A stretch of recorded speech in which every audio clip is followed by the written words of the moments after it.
지난주 계시록 설교가 드디어 시작되었습니다.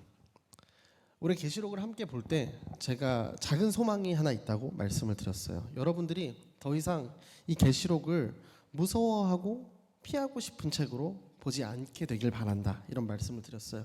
제가 어렸을 때 만화책을 많이 봤거든요. 2주마다 나오는 무슨 점프 이런 게 있었어요. 그러면은 꼭 소책자처럼 부클릿이 부록이 있었습니다. 그래서 그냥 읽어도 되고 말아도 되는 그런 부록이 아니라 정말 신구약이 한 지점으로 모이고 정리가 되는 책. 사도행전도 그랬지만 선교적 영성이 우리에게 가득 주어지는 책으로 기억되고 또 우리 마음속에 그렇게 새겨지길 바란다, 이렇게 말씀을 드렸습니다. 자, 요한계시록의 장르가 제가 뭐라고 말씀드렸나요? 우리가 묵시문학이라는 말을 씁니다. 영어로는 레빌레이션이라고도 하고 아포칼립스라고도 하죠. 그리고 한 가지 못 받고 가야 될 게 뭐라고 했어요? 계시록은 아시는 것처럼 환상과 이미지, 예언, 계시들이 가득 차 있습니다. 이 상징과 은유를 문자적으로만 해석을 하면은 그 의미와 본질을 보지 못하게 될 때가 많다. 해석할 수 없는 것을 자꾸 해석하려고 막 집착하게 돼요. 우리가 문자적으로 해석하려고 하고 해석이 안 되는 걸 해석하려고 하다 보면은 예를 들어서 14만 4천 명, 너 거기 빨리 들어와야 돼. 거기 안 있으면 큰일 나. 그래서 탄생하는 이단이 신천지 같은 곳이잖아요. 그래서 그런 큰 운동장에서 막 14만 4천 도열하고 그러잖아요. 우리는 그런 걸 이단이라고 해요. 지난주 설교를 짧게 제가 좀 톱어보자면, 계시록은 그렇기 때문에 미래에 대한 예언보다 현재를 우리가 어떻게 살아가야 되는지 알려주는 책이다. 그런데 우리가 걱정할 필요가 없다는 거예요. 왜요? 우리가 2002년 월드컵 4강 간 거 다 아시죠? 경기 결과가 어떻게 된지 다 알고, 작년에 파리올림픽 때 양궁 대단했죠. 전 종목 석권을 하는데 막 숨을 참으면서 저도 봤던 기억이 납니다. 그런데 우리가 제방 볼 때 얼마나 마음이 편해요. 그렇죠? 어떻게 될지 다 알고 있잖아요. 그것과 마찬가지라고 말씀을 드렸어요. 인류에게 주어진 가장 거대한 스포일러, 결말을 우리는 알고 있는 사람들이다. 그러니까 계시록은 각종 환상과 예언을 통해 미래에 집중하라, 이런 책이 아니고 하나님 나라를 오늘 온전히 너희 자리에서 살아가라, 이렇게 말씀하신 책이다.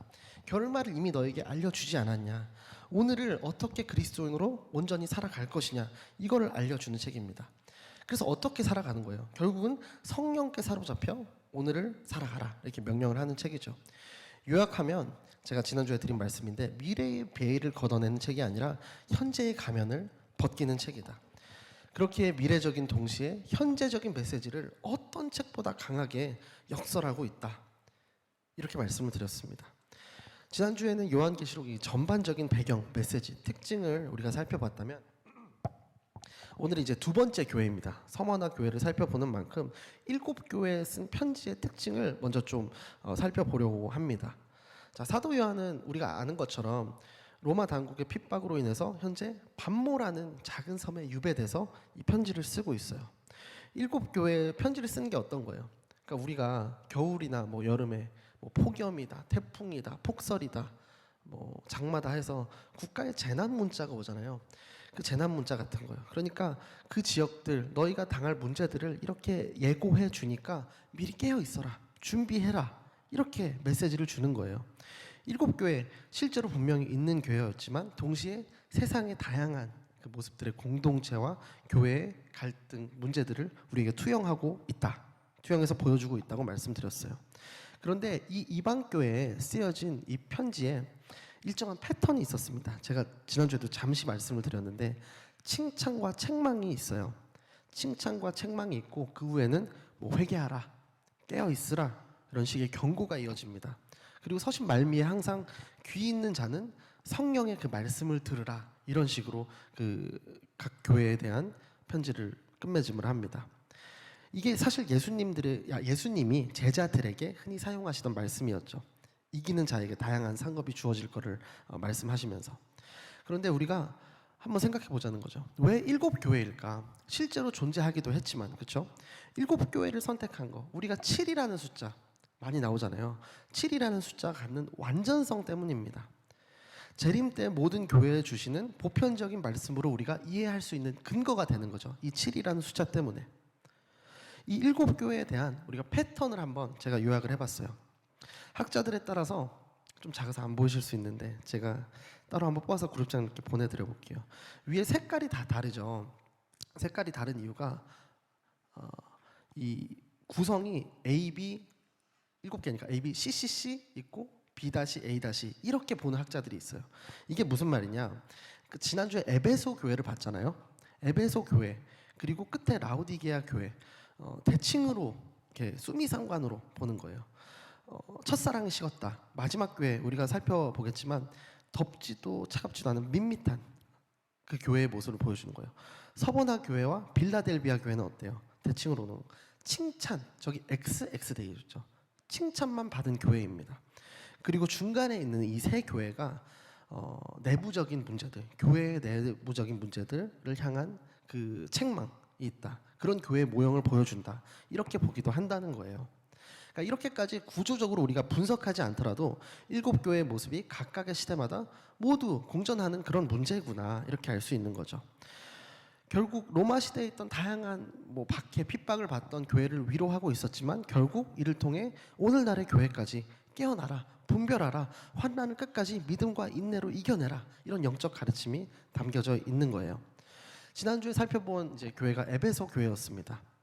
그 교회의 메시지가 뭐였어요? 첫사랑이었습니다. 그 중요 키워드가 예수 그리스도를 만났던 첫 모먼트를 기억해라. 그래서 이기는 자가 되어라. 무엇을 이기라는 거예요? 그 대상을 기억함으로 익숙함이 습관이 되는 것을 경계함으로 뜨거웠던 첫사랑을 기억하고 처음처럼 행동하라. 그 메시지가 있었어요. 저기서 처음처럼에서 자꾸 다른 게 생각나는 분들이 있다면은 제가 이거를 그래서 좀 말을 바꿔보려고 했는데 그런 분이 없을 거라고 생각하고 지나가 보겠습니다. 자, 오늘이 이제 서머나 교회예요. 서머나 교회 두 번째 교회입니다. 지도를 잠깐 보면요, 굉장히 가까워요, 그렇죠? 에베소 교회가 제일 가까이 있었고 저 동그라미 작게 보이는 데가 반모섬이에요, 그렇죠? 반모섬에서 이제 애기 쓰는 거예요. 그 위에 한 60km 정도 떨어지는 그 당시에 교통이 발달되지 않은 그 당시에도 하루 정도면은 갈 수 있는 거리였다고 합니다. 오늘 아직도 이 지명이 있어요. 이즈미르라고 부르고 있다고 합니다. 앞서 말씀드린 것처럼 예수님의 칭찬만 받았어요.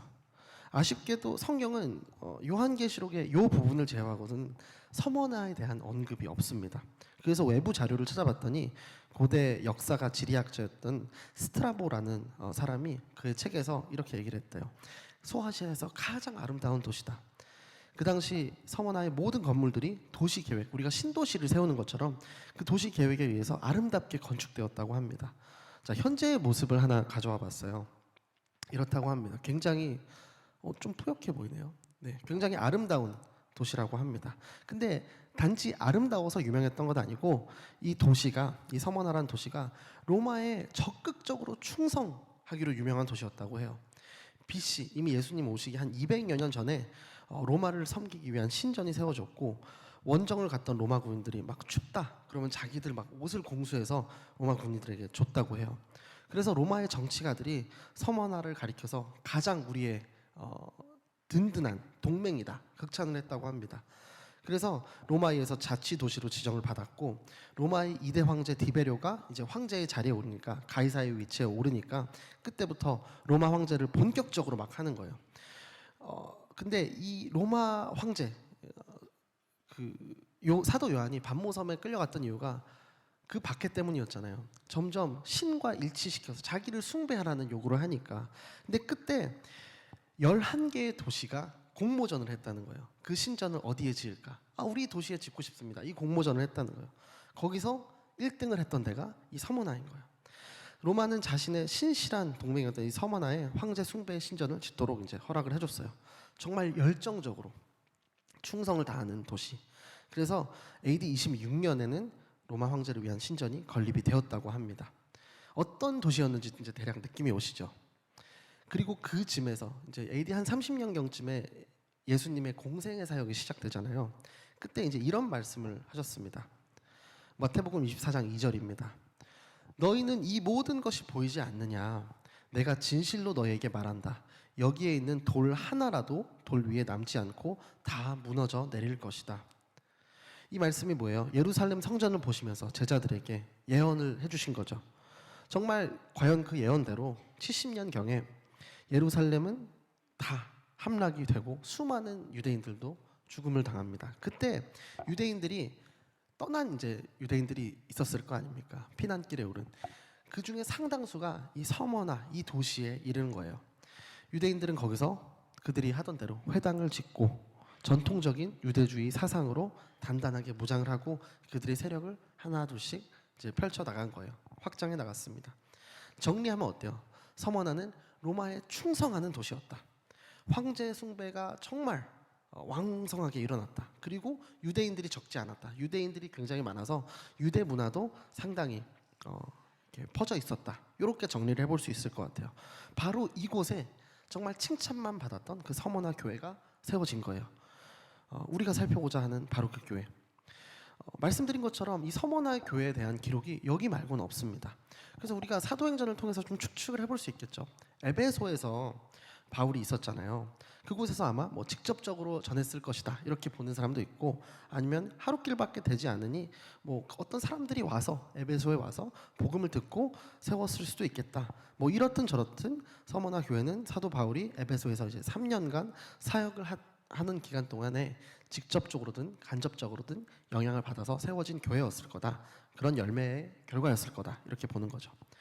자, 오늘 제목이 우리가 고난이라는 터널을 통과할 수 있는 이유예요.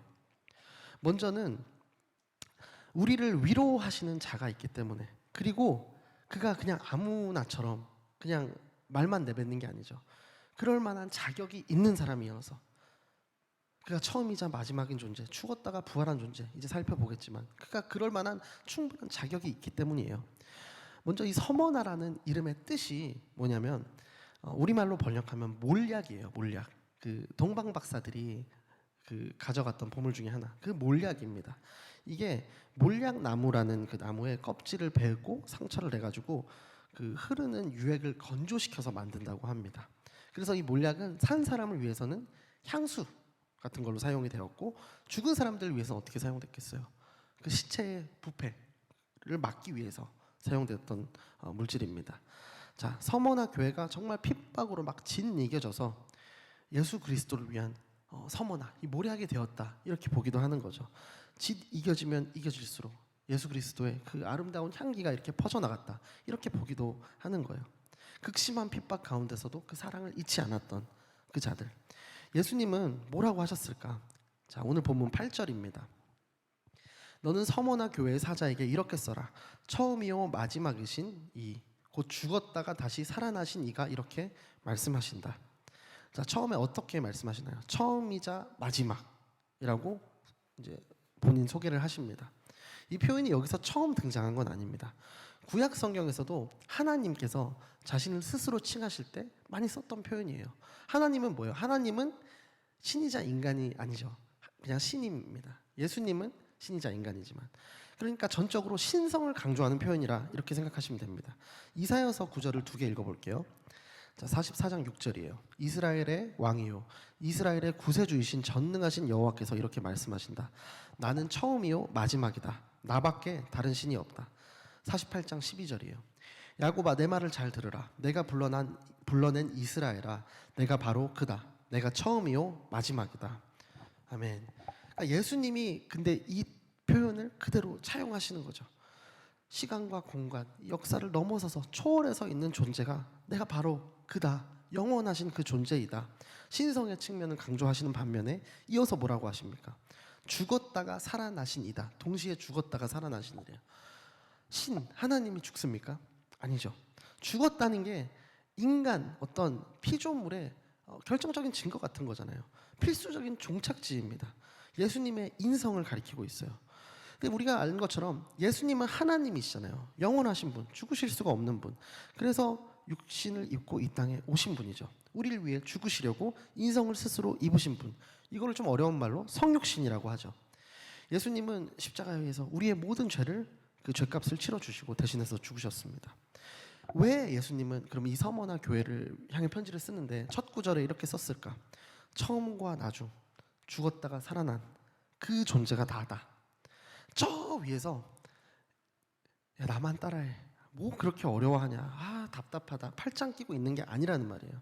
나도 너와 다르지 않다. 근데 나는 신실한 변하지 않는 존재야. 하지만 동시에 너의 고통을 내가 느끼기 위해서 이 땅에 온 존재다.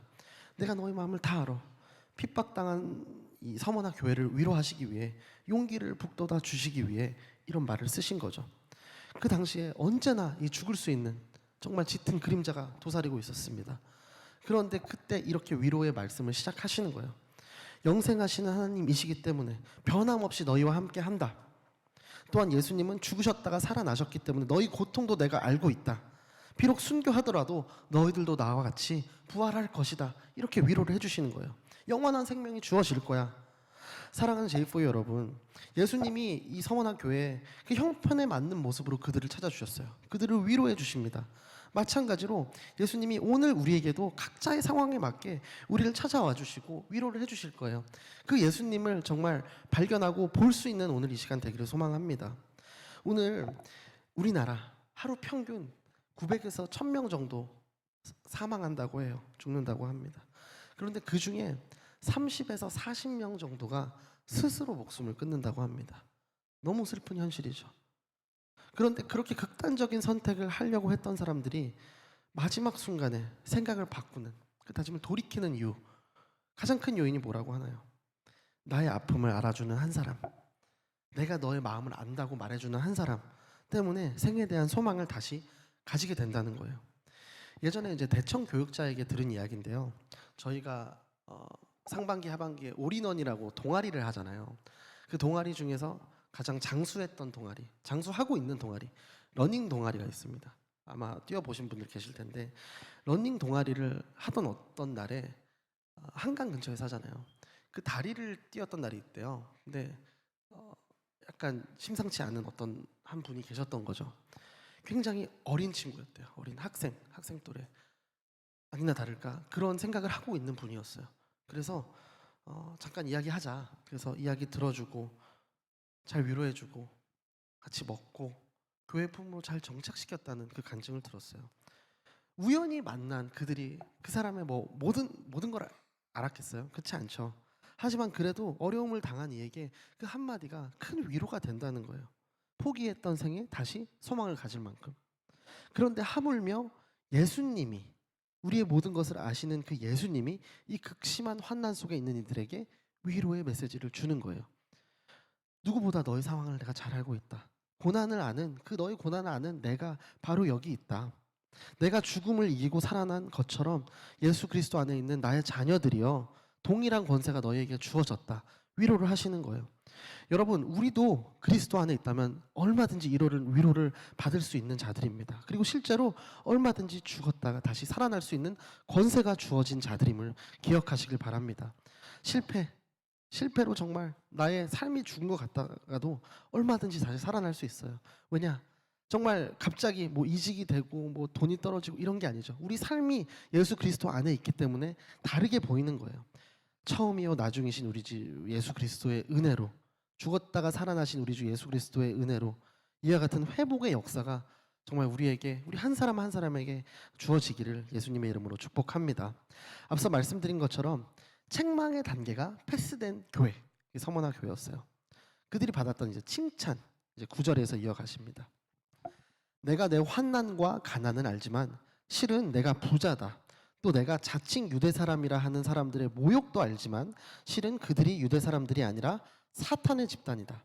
자, 세 가지를 안다고 하세요. 환난, 가난, 그리고 모욕을 아신다고 하십니다. 환난을 아신대요. 말씀드린 것처럼 황제 숭배가 너무나 극성인 도시였어요. 그러나 황제 숭배를 철저히 거부했죠. 가이사를 황제를 자신의 주라고 고백하지 않았어요. 오직 예수 그리스도 한 분뿐이다 고백하는 교회였어요. 그 때문에 많은 핍박을 받았습니다. 여러 가지 형태의 핍박이 있었을 거예요. 그 당시에 어떤 핍박이 있었을 거냐, 히브리 기자가 이렇게 이야기를 합니다. 11장 36, 37절 제가 읽어드릴게요. 또 어떤 사람들은 조롱과 채찍질을 당했으며 심지어 결박되고 투옥되기까지 했습니다. 그들은 돌에 맞았고 톱질을 당했고 칼로 죽임을 당했습니다. 그들은 양 가죽과 염소 가죽을 입고 떠돌아 다녔으며 그들은 가난했고 고난을 당했고 학대를 받았습니다. 이걸 다 아신다는 거예요. 근데 그뿐 아니라 가난도 아신대요. 가난. 서머나가 얼마나 부유한 도시였겠어요. 그렇게 로마에 충성을 다하는데 항구 도시고, 그 당시에는 항구 도시면은 교통의 요지니까 당연히 이제 부가 축적되기 쉬운 지리적 그 이점이 있었잖아요. 근데 왜 여기만 그렇게 가난했을까? 가난한 사람들만 모였을까? 그런 건 아니었겠죠. 그런 서머나 교회를 향해서 뭐라고 하세요? 실은 네가 부자다라고 하시는 거예요. 실은 네가 부유한 자다. 서머나 교회가 물질적으로는 궁핍했지만 그들은 영적으로 부유했어요. 그들의 믿음은 부유했습니다. 그들은 예수님을 향한 그 사랑, 그 측면에서 너무 부유했어요. 하늘나라에 대한 소망도 부유했어요. 비록 이 땅의 재물은 별로 없었을지 몰라도 다른 모든 면에서 부유했습니다. 그래서 예수님이 너희는 사실 부자다, 부유한 자라고 하시는 거예요. 그리고 마지막으로 유대인의 모욕을 받는 것도 내가 안다고 하시죠. 당시에 제가 처음에 말씀드린 것처럼 그 예루살렘이 함락될 때 많은 사람들이 이쪽에 이주해서 살고 있었어요. 근데 그들이 여전히 선민의식에 사로잡힌 자들, 그들을 향하여서 바울이 뭐라고 합니까? 그런 사람들을 향해서 로마서 2장 28절에 이렇게 이야기합니다. 겉으로 유대 사람이라고 해서 참 유대 사람이 아니고 몸에 받은 할례가 참 할례가 아닙니다.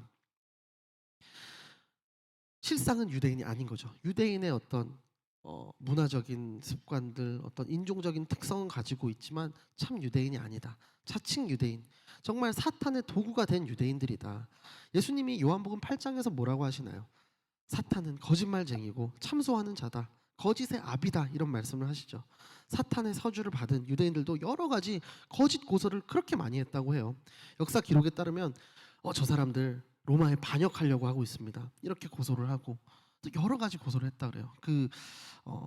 불로 세상이 심판을 당하게 될 거다, 이런 계시를 막 외친다. 불을 지를 거다, 방화범이다, 이렇게 고소를 하고, 우리가 성만찬에 참여하잖아요. 살과 피를 마신다, 식인종이다, 이런 식으로 말도 안 되는 온갖 죄목을 가지고 그들을 모욕하고 고소를 했다고 합니다. 이보다 억울한 상황이 있을까요? 사랑하는 제이포 여러분, 예수님이 말씀하신 대로 이 성원화 교회 환난과 핍박, 유대인들의 모욕을 당하는, 정말 세상의 입장에서는 정말 가난한 자들, 그런 가운데서도 예수님을 향한 첫사랑을 잃지 않았던 자들입니다. 그래서 그들은 예수님의 칭찬을 받았어요. 많은 사람들이 가난을 벗어나고 싶어 하죠. 많은 사람들이 부자가 되기를 꿈꿉니다.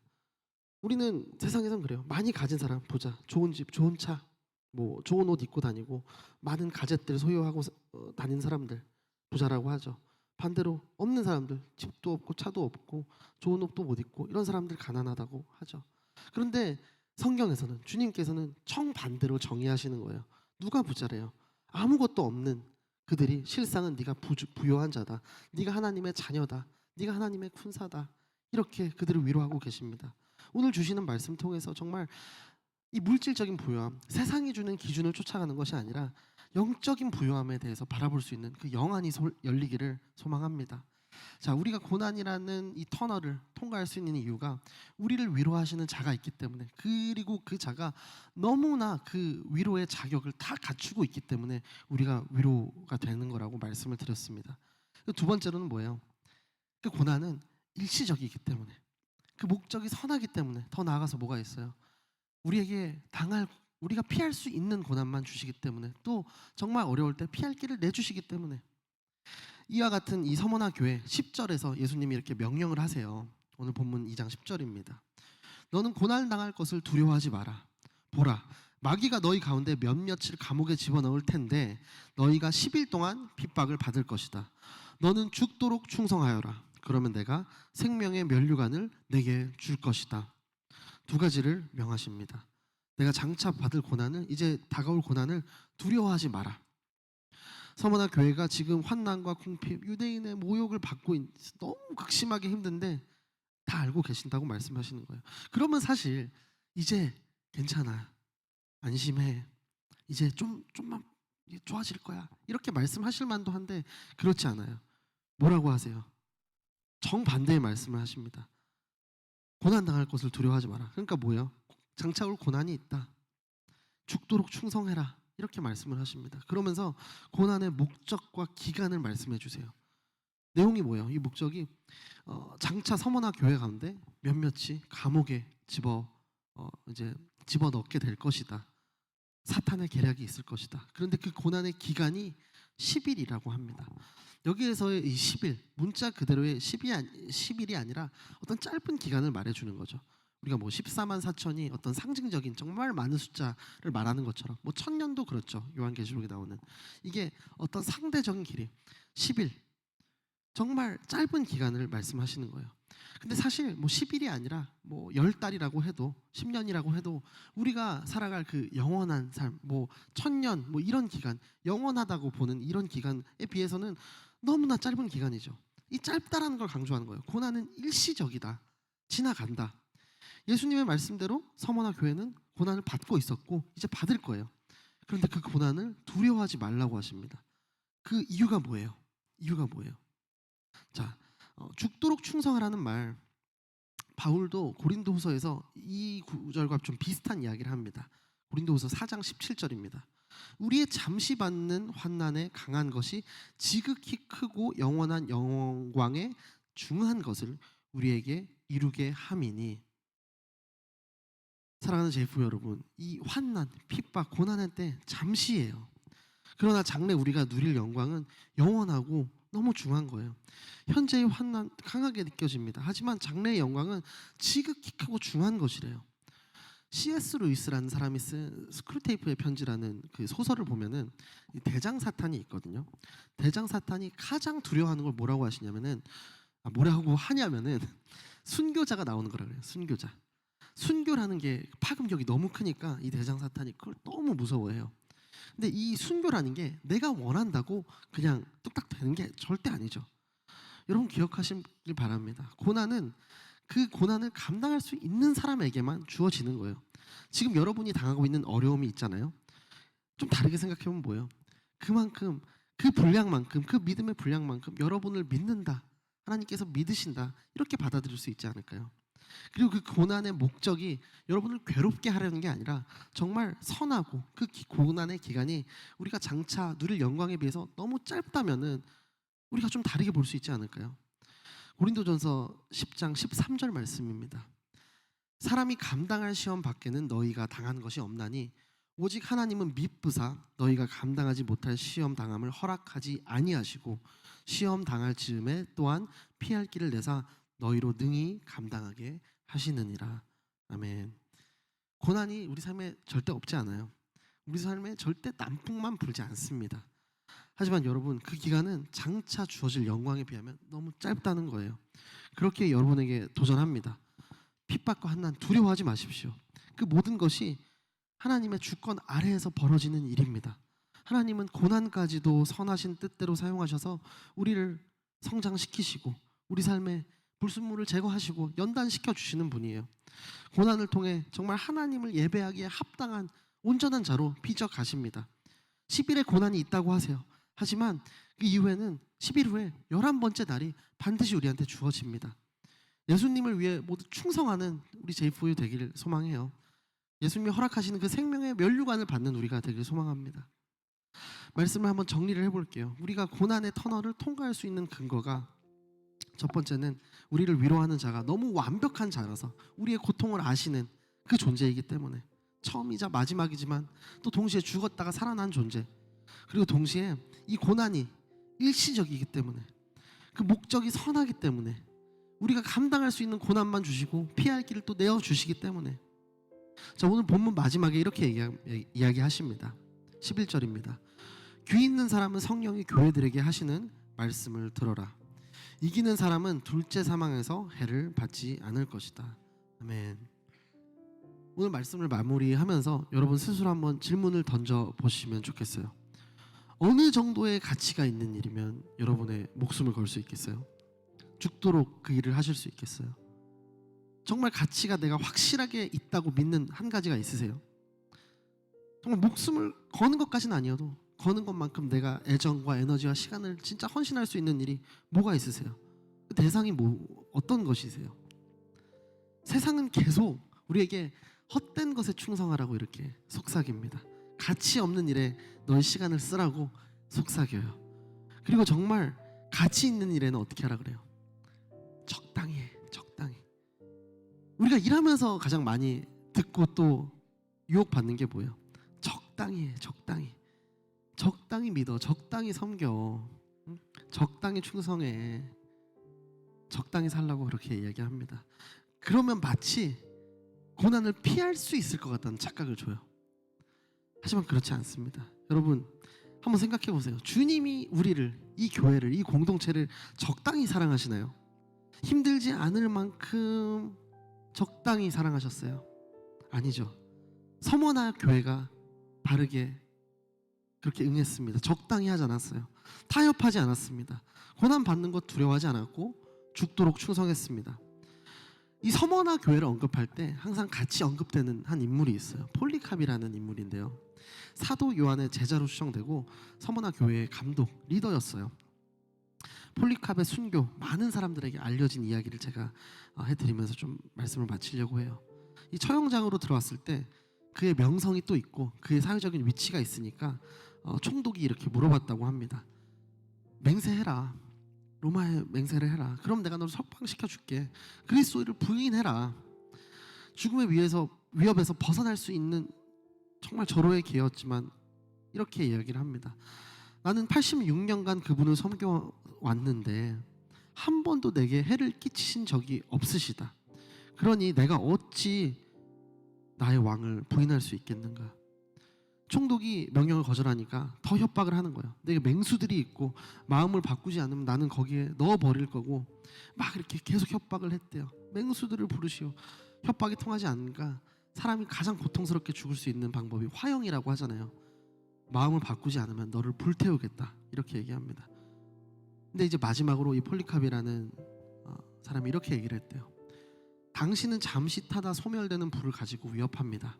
그런데 당신은 악한 자들을 위하여 예비된 심판과 영원한 형벌의 불을 알지 못합니다. 왜 지체하십니까? 당신이 원한 것을 속히 하십시오. 이렇게 말했다고 해요. 그렇게 폴리캅은 죽음을 맞이했다고 합니다. 정말 주님의 명령 그대로 죽도록 충성을 했습니다. 영원히 꺼지지 않는 불에서 건져주신 그 주님의 사랑을 어떻게 부인할 수 있겠어요? 여러분에게 이 주님이 어떤 분이세요? 죽었다가 살아나신 분. 왜 죽으셨어요? 왜 생명을 주셨어요? 우리를 살리시려고 그렇게 하신 거잖아요. 우리를 죽음의 길, 멸망의 길에서 생명의 길로 건져주신 분입니다. 우리가 주님을 위해 고난을 받을 수 있는 것은 주님이 우리를 위해 먼저 고난을 받으셨기 때문이에요. 주님의 죽음으로 우리가 생명을 얻었기 때문이에요. 우리가 그 생명으로 죽음을 이길 수 있기 때문이에요. 여러분, 우리가 때로 이해할 수 없는 예상치 못한 고난을 만난다고 해도 두려워하지 않으시길 바라요. 서머나의 뜻 다시 한번 말씀드립니다. 이 몰약이라고 했잖아요. 내 인생에 이해되지 않는 고난들이 찾아올 때 그렇다 할지라도 순종함으로, 정말 충성함으로 내가 짓이겨질수록 예수 그리스도의 향기는 더욱더 퍼져나갑니다. 여러분을 부르신 그곳에서 그렇게 예수 그리스도의 향기와 모습을 증거하는 J4U 청년들이 되기를 예수님의 이름으로 축복합니다. 그렇게 나를 통해 모략처럼 그리스도의 향기를 정말 품기를 원하는 분들, 함께 우리 자리에 일어나셔서 찬송함으로 나아가셨으면 좋겠습니다.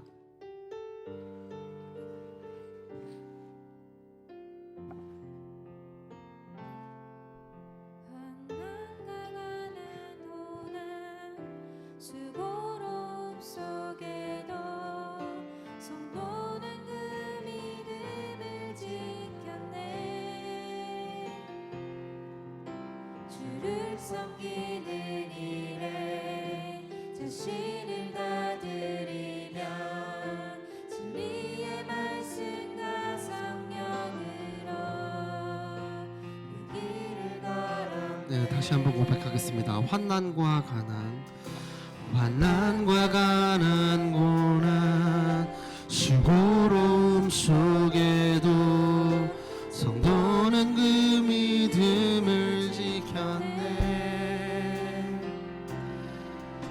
주를 섬기는 일에 자신을 다 드리며 진리의 말씀과 성령으로 그 길을 걸었네. 그리스도 안에서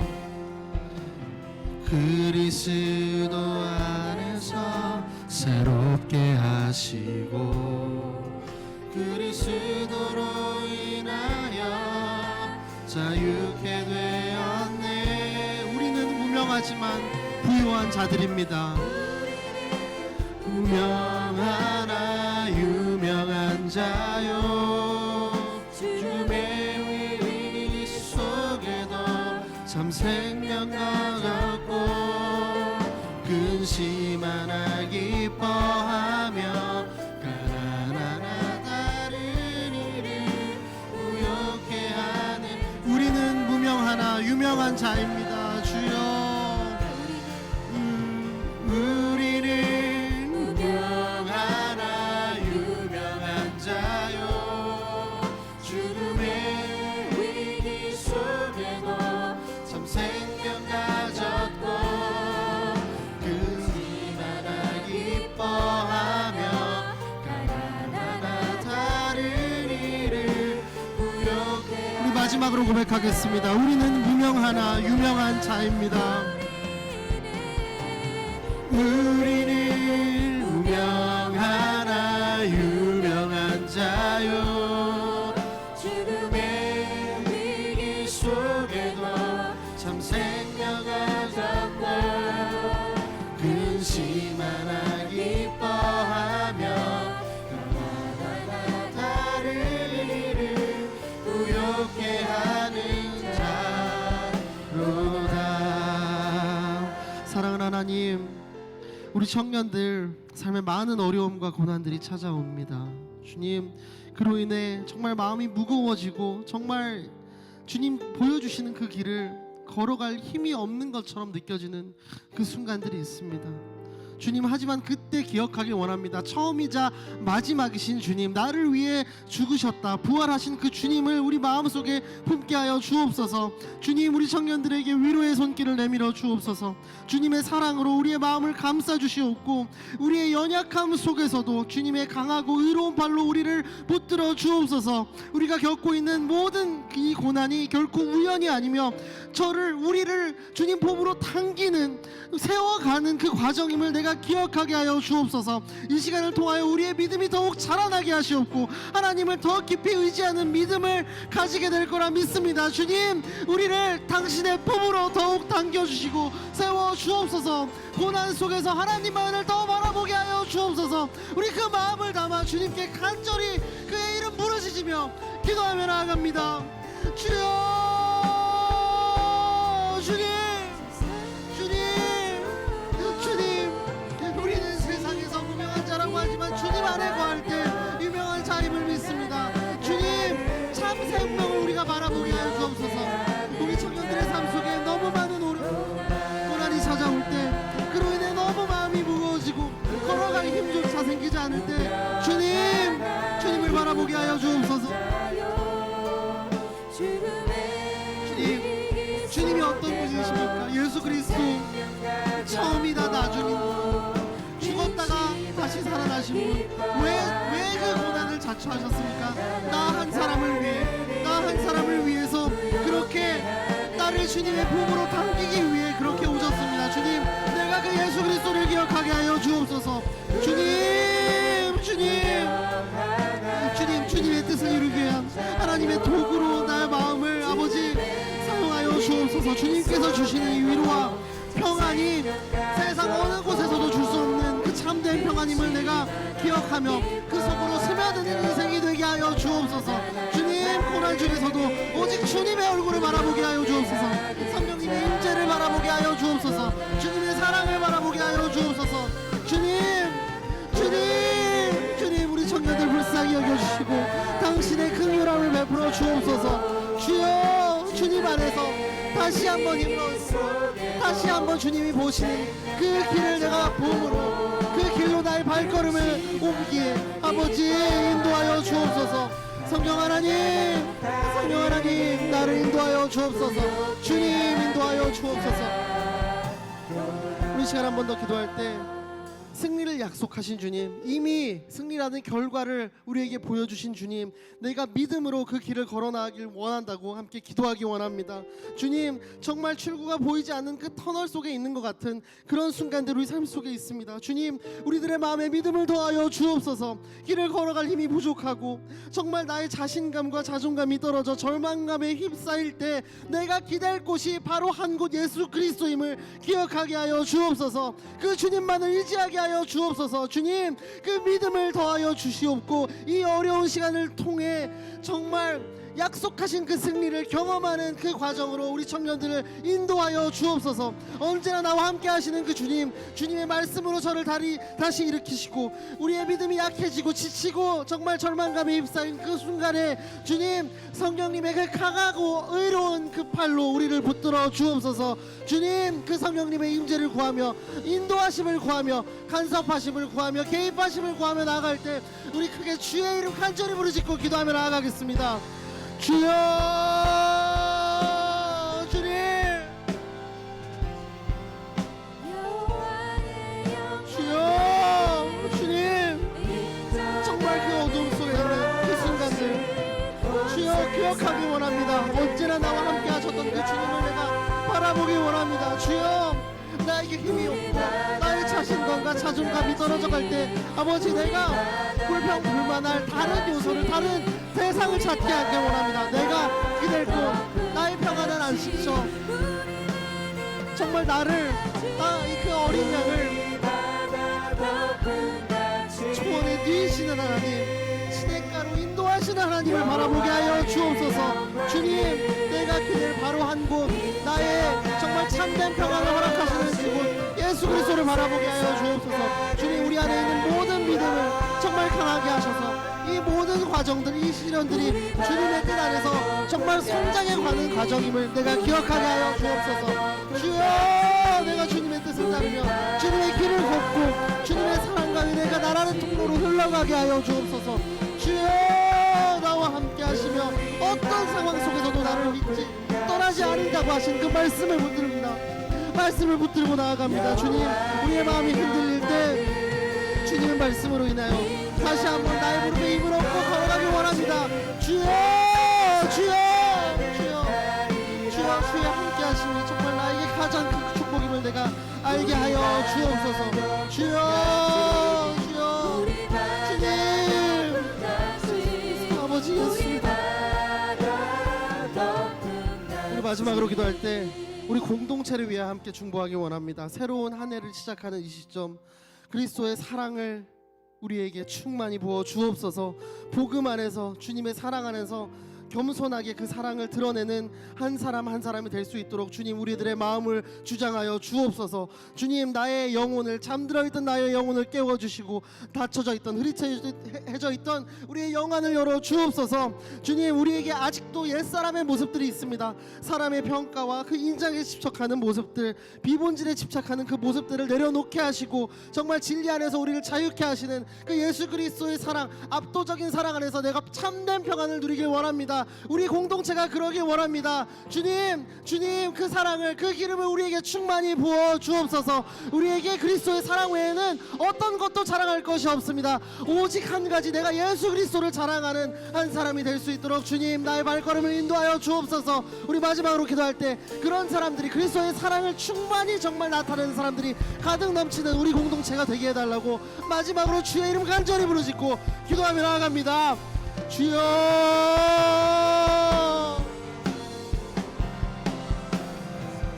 주님, 주님, 주님, 주님, 복음 안에서, 주님의 복음 안에서, 그 진리 안에서 자유케 하여 주옵소서. 그 복음이, 그 사랑이 우리를 통하여 드러나게 하여 주옵소서. 주님, 아직도 옛사람의 옷을 정말 주섬주섬 챙겨 입는 나의 모습들, 죄악의 그 구렁텅이에서 나오지 못하는 나의 모습들, 주님, 회개하며 나아갑니다. 주님, 내가 바로 오늘 이 순간 끊을 수 있도록 아버지, 필요한 나에게 결단력을 허락하여 주옵소서. 주님, 내가 헛된 것을 바라보며 두려워하지 않게 하여 주옵소서. 헛된 것을 바라보며 또 평안을 얻으려는 나의 모습들 주님, 내려놓기 원합니다. 주님, 내가 지금 오늘 당장 것들을 끊고 주님이 주시는 새의 옷으로 정말 새 사람의 옷을 입고 주님께로 나아갑니다. 주님, 나를 통하여 예수 그리스도의 이름과 예수 그리스도의 능력과 예수 그리스도의 향기를 나를 부르시는 곳에서 나타낼 수 있도록 주님, 나를 사용하여 주옵소서. 주여, 나를 사용하여 주옵소서. 주님, 아직도 세상의 기준과 나의 경험에 의지하는 나의 모습들 주님 내려놓게 하시고 오직 예수 그리스도의 그 이름, 하나님 아버지의 얼굴을 구하며 나아가는 우리 제2포유 공동체 될 수 있도록 축복하여 주옵소서. 주님, 우리를 인도하여 주옵소서. 주여, 인도하여 주옵소서. 사랑하는 하나님, 감사합니다. 하나님, 우리 청년들의 삶에 예기치 않은 고난과 어려움 수도 없이 찾아옵니다. 그로 인해 그들의 마음이 무겁고 더 이상 길을 어떻게 걸어가야 될지 모를 때, 물음표만이 가득할 때, 걸어갈 힘이 부족하고 나의 자신감이 떨어져 절망감이 휩싸이는 그 순간, 주님, 우리가 기억하기 원합니다.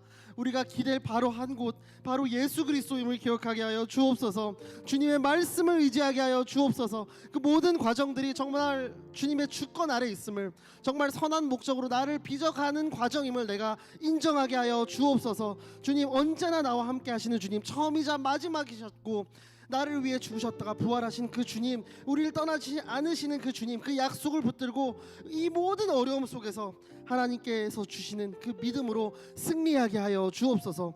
넘어지려 할 때마다 정말 성령 하나님의 임재로, 그분의 강한 붙드심으로, 그분의 강하고 의로운 오른손에 붙들려 우리가 그 고난의 터널을 통과하길 원합니다.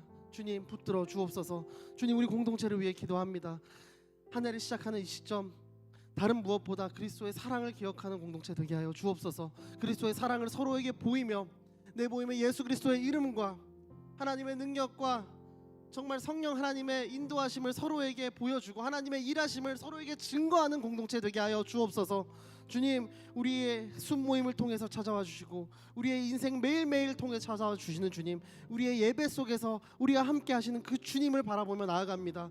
그 주님만이 나의 인생의 유일한 답 되심을 내가 인정하며 고백하며 나아갈 때, 주님, 오직 예수 그리스도만의 그 사랑을 바라보며 나아가는 우리 한 사람 한 사람, 우리 제4의 청년들이 되게 하여 주옵소서. 그렇게 나를 인도하실 주님께 모든 영광 올려드리며 살아계신 예수 그리스도 이름으로 기도드립니다. 아멘.